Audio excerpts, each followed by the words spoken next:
मी कितवी होते? जाऊ दे हो, सोडा. अहो बोला हो बोला. हसणार नाही. 35व्या. 35? काय वेड असतो एखाद्याला लग्नाचं. नाही नाही नाही. आमची काहीच चूक नाहीये. ही अरेंज मॅरेजेस ना सोसायटीची आयरनीच झाली आहेत. का हो, असं का? हे बघा म्हणजे लहानपणापासून लोक आपल्याला काय सांगतात, अनोळखी माणसाशी बोलू नये.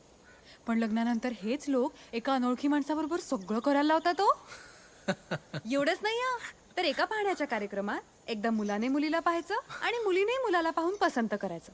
म्हणजे शुद्ध लव्ह ॲट फर्स्ट साईट नाही का, जे हे युगाने युग करतायत.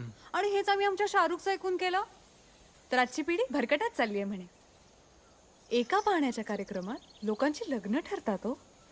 म्हणजे ज्या व्यक्तीसोबत आपल्याला आपलं अख्खं आयुष्य घालवायचंय ती निवडण्यासाठी 1 तास पुरतो नाही. म्हणजे काही लोकांना पुरत असेलही, पण बाकीच्यांचं काय.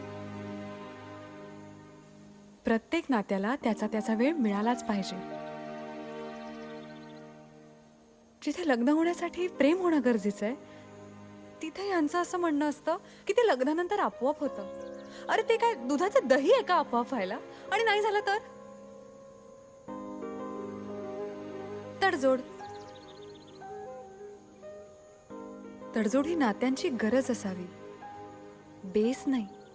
एवढं साधं कळू नये यांना. प्रत्येक लग्नाची ना एक छानशी लव्ह स्टोरी असावी. कारण प्रेम ही जगातली एकमेव अशी गोष्ट आहे जी प्रत्येकाला फील होते, जी खूप सुंदर आहे, साधी आहे, सोपी आहे. प्रेम म्हणजे ना